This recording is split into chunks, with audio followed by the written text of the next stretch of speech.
sebenarnya kita akan membahas berat bersih ideal. Cara hitungnya bagaimana? Ternyata ada berat ideal sejati ya, berarti ada berat ideal non sejati. Kita akan lihat yuk, apa sih caranya dan triknya. Berat bersih ideal itu seperti apa? Apakah bisa dengan timbangan biasa? Yuk, penasaran? Mari kita lihat ulasan ini. Saya Joe Puafu, biasa dipanggil nama Joe, JP atau JP. Tubuh kita ternyata ada berat bersih dan berat kotor. Berat kotor disebut dengan gross weight, berat bersih disebut dengan net weight. Berat kotor tubuh itu adalah berat badan termasuk lemak, dan berat bersih tubuh itu adalah berat badan tanpa lemak, tanpa menghitung masukan berat lemak itu. Terus cara timbangnya gimana? Kita lihat. Istilah keren untuk berat bersih itu adalah LBM atau disebut dengan FFM. LBM singkatannya dari Lean Body Mass, FFM itu adalah Fat Free Mass. Kedua istilah ini sering kali dipakai dalam studi medis dan dunia penelitian. Ya, kita perlu mengukur lemak kita untuk mendapat angka berat bersih kita. Dan tadi seperti di awal disebutkan bahwa berat bersih adalah berat badan tanpa lemak. Jadi kita harus mengukur lemak kita. Ada dua metode pengukuran yang praktis dan bisa dilakukan oleh semua orang. Yang satu disebut dengan kaliper, body fat caliper. Yang satu lagi disebut dengan alat meteran. Jadi alat kaliper ini mengukur tebal cubitan kulit kita, dan alat meteran mengukur lingkar tubuh, terutama lingkar pinggul, lingkar perut, lingkar leher, ya. Lalu sebenarnya ada berat ideal nggak sih sebenarnya? Jadi berat kotor ideal memakai acuan BMI atau disebut dengan IMT, Indeks Massa Tubuh, ya, Body Mass Index. Berat bersih ideal menggunakan sebenarnya acuan disebut dengan FFMI atau Fat Free Mass Index, ya. Jadi ini dilihat bahwa lebih dari usia lebih di atas 20 tahun, BMI pria dan wanita kurang lebih sama, ideal bawah dan ideal atas. Jadi apabila di bawah 19 itu disebut karena kurang dari ini terlalu kurus, dan di atas 25 itu disebut dengan obesitas ringan. Tapi dalam FFMI pria dan wanita ini berbeda. Dalam pria itu ideal bawah 19, ideal atasnya adalah di 25, dan wanita di 16, dan ideal bawah atasnya di 22. Jadi kurang dari ideal bawah ini ototnya terlalu sedikit, dan ideal di atas ideal ini terlalu kekar atau biasanya cenderung pemakaian steroid. Lalu BMI atau IMT dan FFM ini bedanya di mana? Ya, tentu saja bedanya di BMI menggunakan berat kotor, FFMI menggunakan berat bersih. Sama-sama mengacu pada perbandingan dengan tinggi badan.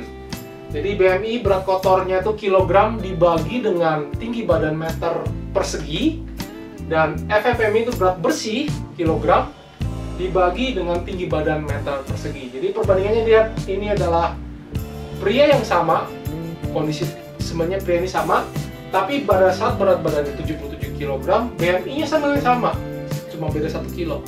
Tetapi FFMI-nya kisarannya sudah berbeda, di 18, ini sekitar 20. Bisa berikan contohnya nggak, bro? Ya, berat badan saya sekitar 65 kg. Tinggi badan saya 1,71 meter atau 171 cm, jadi kita ubah ke meter dulu. Kadar lemak saya di 11%. Berat kotor saya 65 kg, karena itu sudah termasuk lemak, ya, berat badan kita. Jadi berat lemak saya 65 kg dikali 11% menjadi 7,15 kg. Berat bersih saya berarti 65 dikurangi 7,15 menjadi 57,85 kg. Nah, jadi kalau BMI menggunakan 65 ini dibagi dengan tinggi badan diubah ke meter 1,71 persegi, 1,71 dikali 1,71 menjadi 22,2. Ini di tengah-tengah sudah ideal, di antara 19 sama 25 sebenarnya, ya. Nah, tapi FFMI saya jadi menggunakan berat bersih 57,85 dibagi 1,71 dikali 1,71 menjadi 19,8. Ini mendekati ideal bawah, jadi otot saya sebenarnya masih udah melewati dari ideal bawah 19, tetapi sebenarnya saya bisa meningkatkan menjadi lebih ideal lagi. Jadi FMM di atas saya di berat besi itu 66 kg.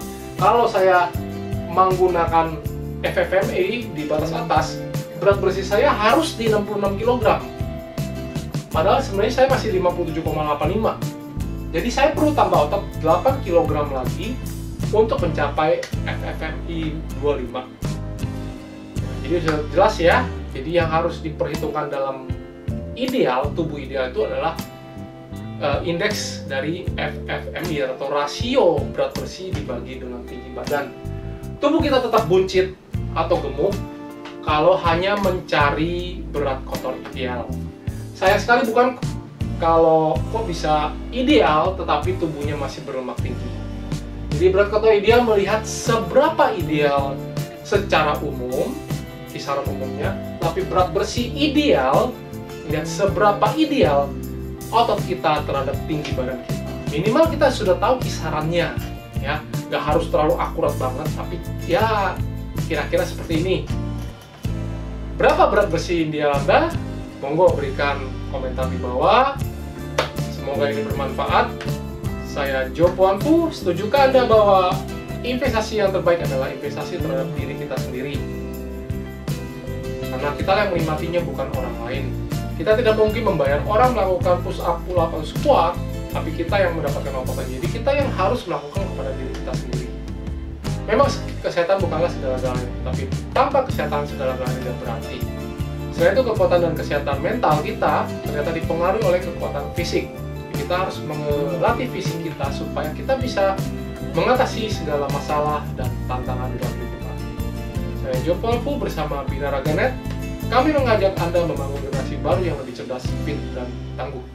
Di Binaraganet, kami selalu percaya bahwa setiap orang pasti bisa memiliki tubuh yang ideal dan sehat. Dengan subscribe, like, dan share video ini, Anda turut membantu membangun Indonesia sehat dan kuat. Salam jelas fitness, saya JP.